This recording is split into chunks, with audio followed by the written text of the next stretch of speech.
हम बात करेंगे प्रॉपर्टीज ऑफ इलेक्ट्रिक चार्जेस के बारे में।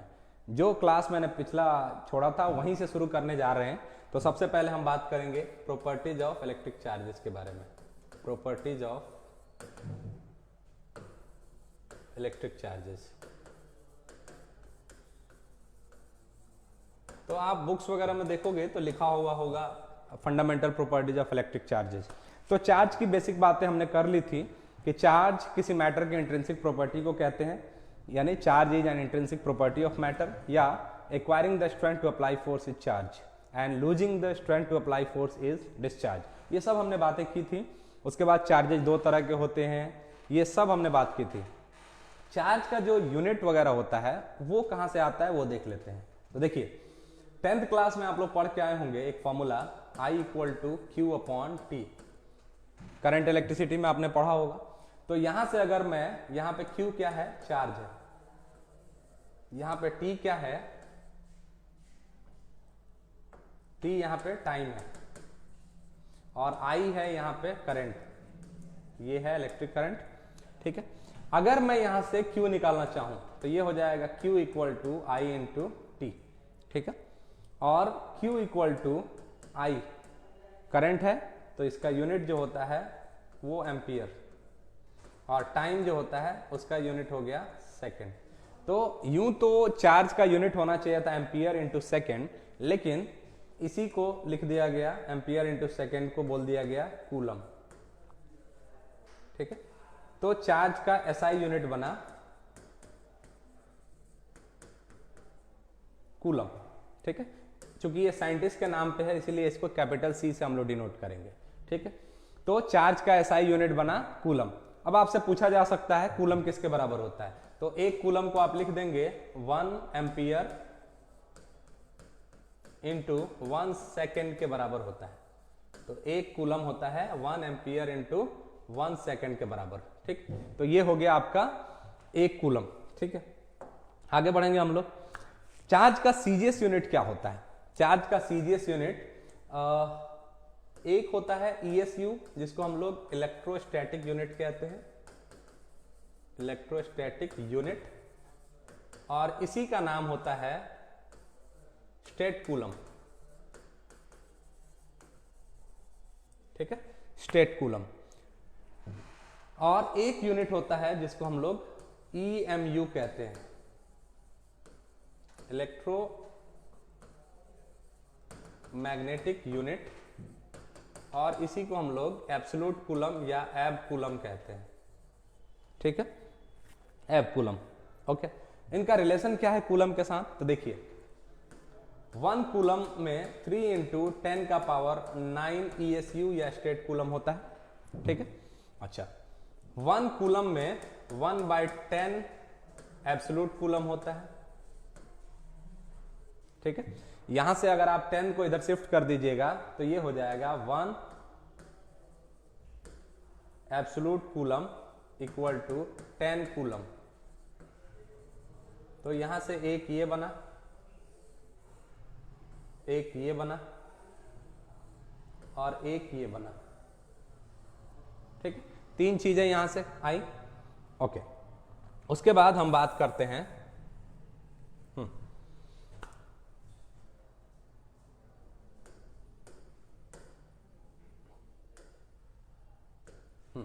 इलेक्ट्रॉन के चार्ज की। ये जो यूनिट है ना, ये इसको हम लोग सीजीएस यूनिट कहते हैं, यानी चार्ज का सीजीएस यूनिट अगर आपसे पूछा जाएगा तो आप बोलो स्टेट कूलम होता है या ESU बोल सकते हो। ठीक है।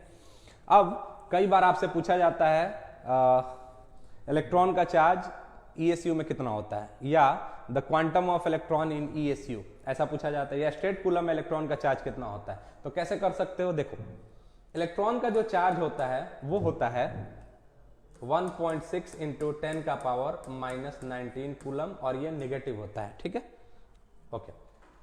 क्या मैं इसको ऐसा लिख सकता हूं, -1.6 इंटू 10 का पावर -19 इंटू 1 कूलम? अगर मैं इसको 1 कूलम कर दूं तो इसके मैग्नीट्यूड पे कोई फर्क नहीं है, 1 मल्टीप्लाई होगा फिर उतना ही रहेगा, साथ में तो कूलम है ही। तो मुझे अब इस 1 कूलम को बदलना है स्टेट कूलम में, क्योंकि मुझे इलेक्ट्रॉन का चार्ज चाहिए स्टेट कूलम में। तो मैंने क्या किया, इलेक्ट्रॉन के चार्ज को -1.6 इंटू 10 का पावर -19 इंटू 1 कूलम के जगह पे मैंने रख दिया 3 इंटू 10 का पावर 9 ESU। तो यहाँ पे रख दिया 3 इंटू 10 का पावर 9। अब ये कूलम नहीं रहा, ये बदल गया अब ESU में, ठीक है। तो इसको हम लोग मल्टीप्लाई करके लिख सकते हैं E इक्वल टू ये हो जाएगा -4.8 इंटू 10 टू द पावर, ये बेस सेम है तो पावर को ऐड कर दिया जाएगा, तो 10 का पावर -19 से 9 निकला -10, और ये हो गया है ESU में, या इसी को स्टेट कूलम भी कहते हैं। तो इलेक्ट्रॉन का चार्ज ESU में या स्टेट कूलम में इतना होता है। अब आप एग्जाम में गए और कई बार एग्जाम में आपको इतना ऑप्शन दे दिया -4.78 इंटू 10 का पावर -10, मैंने एग्जाम में ऐसा ऑप्शन देखा है। तो देखिए मैंने इलेक्ट्रॉन का पूरा चार्ज नहीं लिया है, 1.6 लिया है, इलेक्ट्रॉन का चार्ज 1.602, ये मैंने पूरा नहीं लिया है, नहीं तो इतना आता।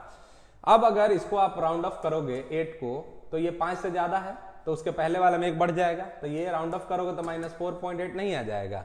तो एग्जाम में अगर ऐसा आ जाए तो आप कंफ्यूज मत होइए, ये वाला तो सही है, ये भी सही है। तो -4.8 इंटू 10 का पावर -10 ESU इलेक्ट्रॉन का चार्ज होता है, ये ESU में, ठीक है। अब EMU में कितना होता है या एब कूलम में कितना होता है, ये भी पूछा जा सकता है कि एब कूलम में कितना होगा। फिर वैसा ही कर लीजिए, देखिए इलेक्ट्रॉन का चार्ज यहां से इसको इंटू 1 कूलम जो मैंने लिखा था ना, इस 1 कूलम के जगह पे आप क्या कर सकते हैं, एब कूलम को पुट कर सकते हैं।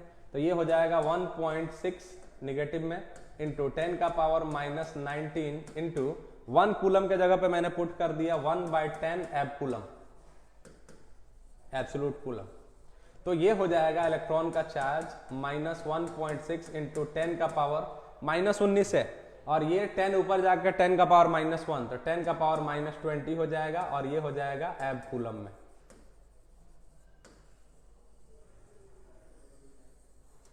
ये हो जाएगा एब कूलम में, ठीक है। तो ये this is all about the charges of electron in different units. ये SI यूनिट में है, ये SI यूनिट में इलेक्ट्रॉन का चार्ज है, ये है CGS यूनिट में मतलब ESU में, और ये है एब्सोल्यूट कूलम में। तो इलेक्ट्रॉन के चार्ज को ये सब ऑब्जेक्टिव क्वेश्चन में पूछे जाते हैं, ये भी बहुत ज्यादा पूछा जाता है ऑब्जेक्टिव क्वेश्चंस में, ठीक है। So take a note. उसके बाद हम आगे बढ़ेंगे। उसके बाद 3 प्रॉपर्टीज आपको चार्जेस की पढ़नी है। पहली प्रॉपर्टी है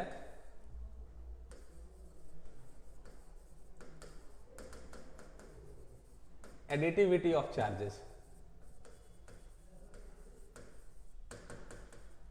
एडिटिविटी ऑफ चार्जेस, ये क्या है एडिटिविटी ऑफ चार्जेस, मतलब चार्जेस को हम जोड़ेंगे कैसे।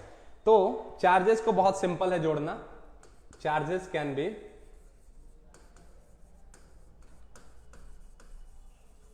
Added by simple law of algebra. तो सिंपल अलजेब्रा के लॉ से जोड़ा जाएगा। ये वेक्टर अलजेब्रा को फॉलो नहीं करता, चूंकि स्केलर है, तो नॉर्मल आप लोग जोड़ सकते हो। जैसे यहां पे कोई एक बॉडी है और इस बॉडी पे बोला कि यहाँ पे -2 कूलम का चार्ज है, -2 कूलम, इसको मैंने Q1 बोल दिया। यहाँ पे 5 कूलम का चार्ज है, इसको मैंने Q2 बोल दिया। यहाँ पे -2 कूलम का चार्ज है, -8 कूलम का चार्ज है, इसको मैंने Q3 बोल दिया। और यहाँ पे 10 कूलम का चार्ज है, इसको मैंने Q4 बोल दिया। तो आप क्या करोगे, बोला गया जाएगा कि इस बॉडी पे नेट चार्ज कितना है, तो आपको क्या करना है, Q इक्वल टू सबको जोड़ देना है, Q1 plus Q2 plus Q3 plus Q4, और रहता तो और जोड़ते, 4 ही है। तो Q इक्वल टू Q1 है -2, Q2 है 5, Q3 है -8 और Q4 है 10, ठीक है। तो ये हो जाएगा 15 से 10 निकला, ये 10 5, तो Q इक्वल टू 5 कूलम हो गया। ये -8 -2 -10 और 10 कैंसिल, 5 कूलम। तो आप बता सकते हो बहुत आसानी से कि इस बॉडी पे नेट चार्ज कितना है। So charges can be added by simple law of algebra. और क्या करना है आपको, capital Q equal to Q1 plus Q2 plus Q3 plus dot Qn, simple algebraic law से जोड़ देना है, ठीक है। It doesn't follow vector law, ठीक है। तो ये हो जाता है चार्जेस को जोड़ने का तरीका। चार्जेस को बहुत सिंपली जोड़ा जा सकता है। So this is how you can add 2 charges और how you can add multiple charges, ठीक है। ये बहुत सिंपल चीजें थी। दूसरा है conservation of charges, conservation of charges. इस नेचर का जो चार्ज है वो हमेशा कंजर्व रहता है। क्या मीनिंग हुआ इसका कि इस नेचर में जो भी चार्जेस हैं, यानी इस नेचर का चार्ज पूरा हमेशा कंजर्व रहता है। The charges of this nature is always conserve. इस पूरे नेचर में जो चार्जेस हैं वो जितने पॉजिटिव हैं उतने ही निगेटिव हैं, यानी इस नेचर का चार्ज जीरो है। इस नेचर का चार्ज हम +1 या -1 नहीं कर सकते, प्लस या माइनस नहीं किया जा सकता। हम एक इलेक्ट्रॉन बना भी नहीं सकते और एक इलेक्ट्रॉन को डिस्ट्रॉय भी नहीं कर सकते। तो ये एक रूल बना। क्या रूल बना? जैसे मान लीजिए कि मैंने एक यूरेनियम का एलिमेंट लिया, यूरेनियम, इसका नंबर 92, ठीक है, और मैंने इसका आइसोटोप लिया 238 वाला। तो यूरेनियम 238 लिया मैंने, इसमें से सपोज एक अल्फा पार्टिकल निकल गया, ये रेडियो एक्टिव होता है, यानी अनस्टेबल ये न्यूक्लियस है, अनस्टेबल है, तो इसमें स्टेबिलिटी के लिए इसमें से अल्फा बीटा गामा निकलते रहते हैं। इसको आप पढ़ोगे क्लियरली रेडियो एक्टिविटी में कि इसमें से अल्फा बीटा गामा क्यों निकलता रहता है। एनीवे, फिलहाल हम बात कर रहे हैं कि ये रेडियो एक्टिव है और इसमें से अल्फा निकला। अल्फा होता है हीलियम के न्यूक्लियस को कहते हैं। तो ये निकल गया 24 वाला। तो यहाँ पे बचा कितना? बचा यहाँ पे 2 निकल गया है, तो यहाँ पे बचा 90। और जैसे ही ये 92 से 90 हुआ, ये अब यूरेनियम नहीं रहा, इसका नाम अब बदल के थोरियम हो गया, ठीक है। और 238 था, 4 निकला है, तो ये बचा 234, ठीक है। तो ये अगर देखा जाए तो नेचर में इसको बोलते हैं हम लोग parent nucleus.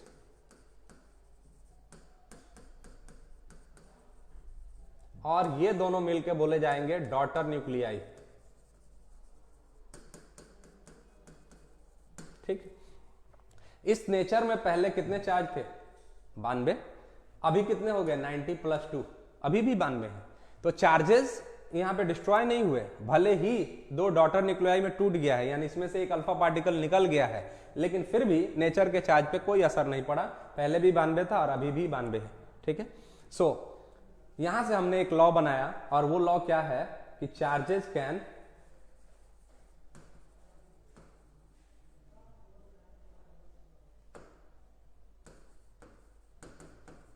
neither be created nor be destroyed. It can only be transferred from one body to another। यानी चार्जेस को ना तो हम डिस्ट्रॉय कर सकते हैं और ना ही क्रिएट कर सकते हैं, इसे सिर्फ एक बॉडी से दूसरे बॉडी में ट्रांसफर किया जा सकता है। जैसे हम शुरू से बात करते आ रहे हैं कि 2 बॉडी को आपस में हम रब करेंगे तो एक पे प्लस आएगा और एक पे माइनस। जो इलेक्ट्रॉन देता है वो प्लस होता है, जो इलेक्ट्रॉन लेता है वो माइनस होता है। लेकिन कहां से आया वो? एक ने दिया और दूसरे ने लिया। तो इस नेचर के ओवरऑल चार्ज पे तो कोई फर्क नहीं पड़ा। यही है कंजर्वेशन लॉ। सो नेचर इसको बड़ा संभाल के रखती है कि इस नेचर का चार्ज हमेशा 0 रहना चाहिए, जितना पॉजिटिव उतना निगेटिव, ठीक है।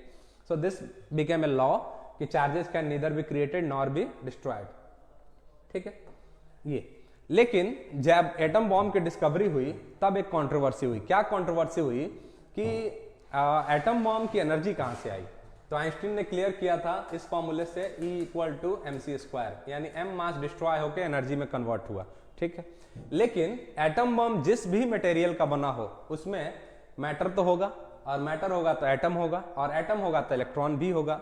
जब एटम बम टूटता है तो इलेक्ट्रॉन भी डिस्ट्रॉय होगा, इलेक्ट्रॉन डिस्ट्रॉय हुआ तो इलेक्ट्रॉन के चार्ज का क्या? वो भी डिस्ट्रॉय हो गया। लेकिन हम लोग अभी बात कर रहे थे कि चार्ज को हम लोग डिस्ट्रॉय नहीं कर सकते, फिर क्योंकि एटम बम जिस भी मटेरियल का बना होगा बिना इलेक्ट्रॉन का कुछ भी नहीं हो सकता, तो इलेक्ट्रॉन जरूर डिस्ट्रॉय हुआ होगा। तो अभी हम बात कर रहे थे कि इलेक्ट्रॉन मतलब चार्जेस को डिस्ट्रॉय नहीं कर सकते, ना ही क्रिएट कर सकते, और जब एटम बम टूट रहा है तो चार्जेस डिस्ट्रॉय हो रहे हैं। तो इलेक्ट्रिकल वालों ने इसको क्लियर करना चाहा।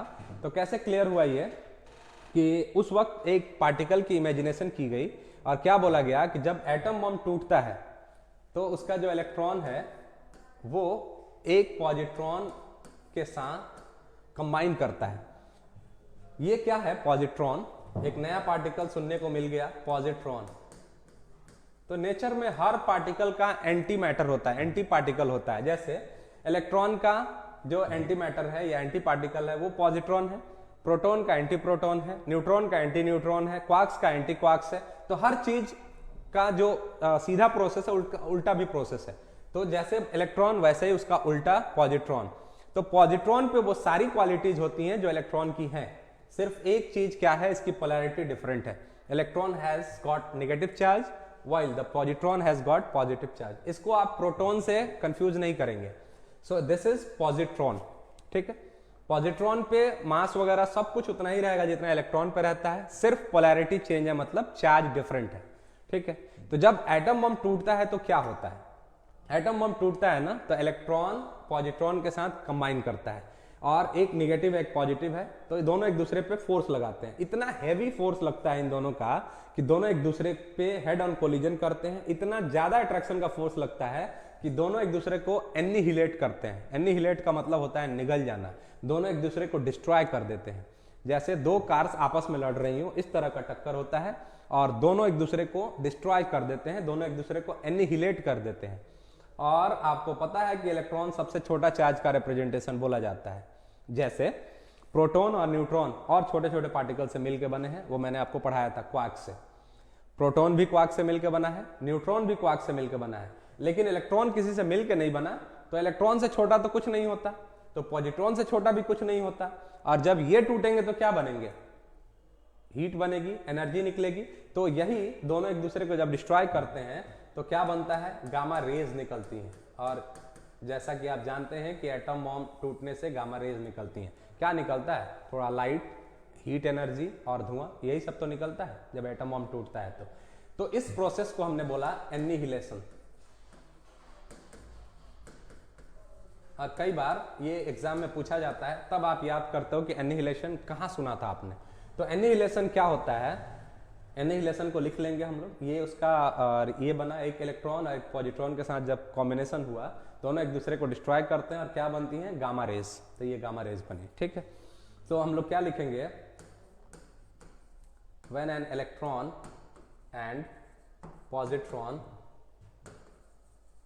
come extremely close to each other,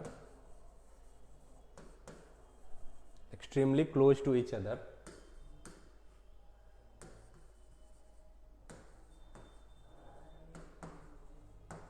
they destroy each other, they destroy each other producing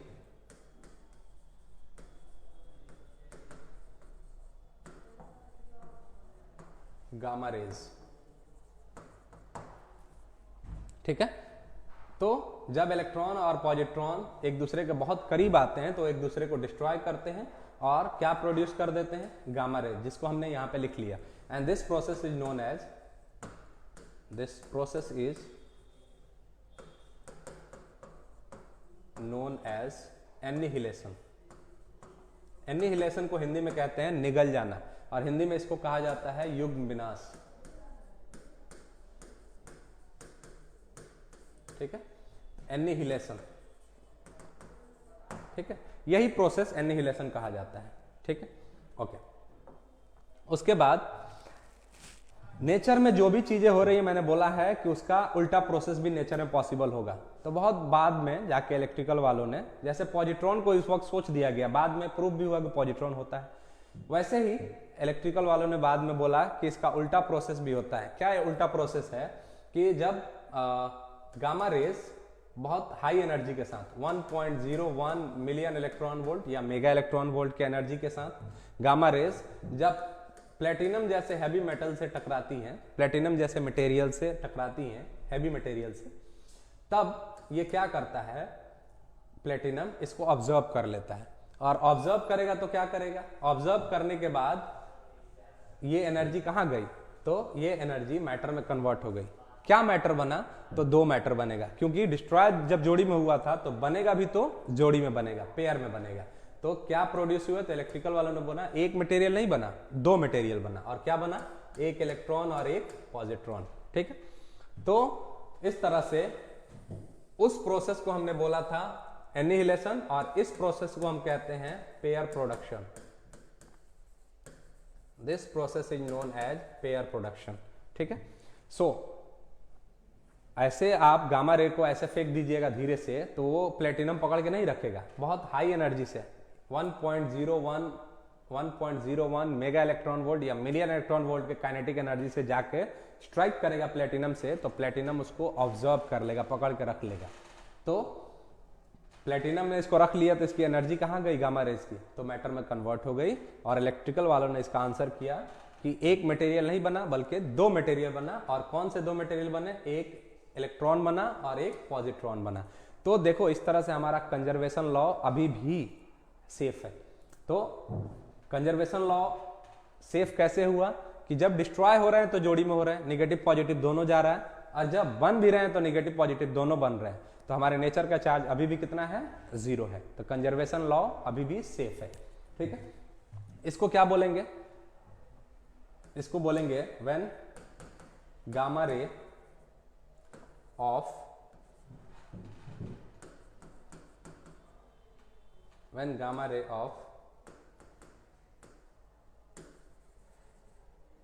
when gamma ray of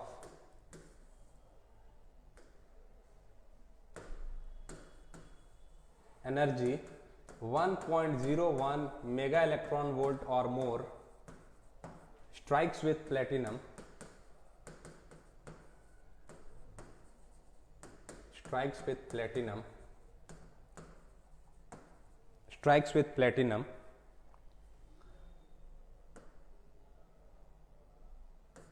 the platinum absorbs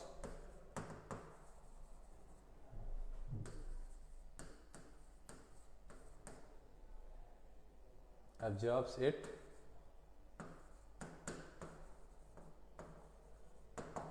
forming or producing an electron and a positron, and this process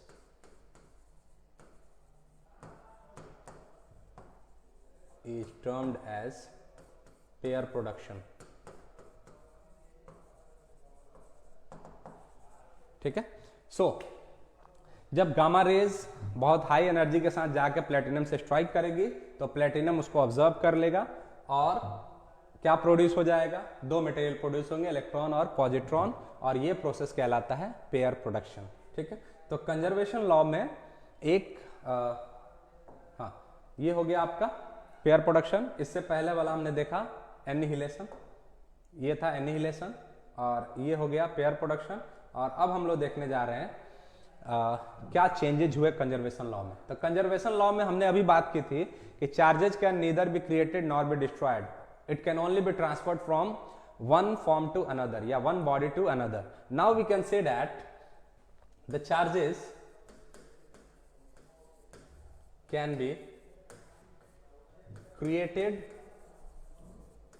or destroyed but in pairs। ये important है, इन pairs, यानी charges को create भी किया जा सकता है और डिस्ट्रॉय भी किया जा सकता है। शर्त क्या है, पेयर्स में होने चाहिए। सो पेयर्स में हम चार्जेस को क्रिएट भी कर सकते हैं और डिस्ट्रॉय भी कर सकते हैं। The third part of this lecture is quantization of charges.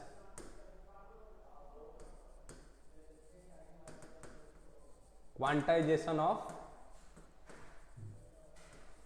Charges. So quantization of charge को हम लोग अगले क्लास में डिस्कस करेंगे और इस पे न्यूमेरिकल भी करेंगे। सो क्लास 12 का पहला न्यूमेरिकल यहीं से आता है, पहला फॉर्मूला भी यहीं से आता है क्लास 12 फिजिक्स का। सो हम लोग अगले क्लास में क्वांटाइजेशन ऑफ चार्ज को डिस्कस करेंगे और इस पर न्यूमेरिकल भी करेंगे। ठीक है, आज के क्लास में बस इतना ही। Thank you so much, see you again with the next video lecture.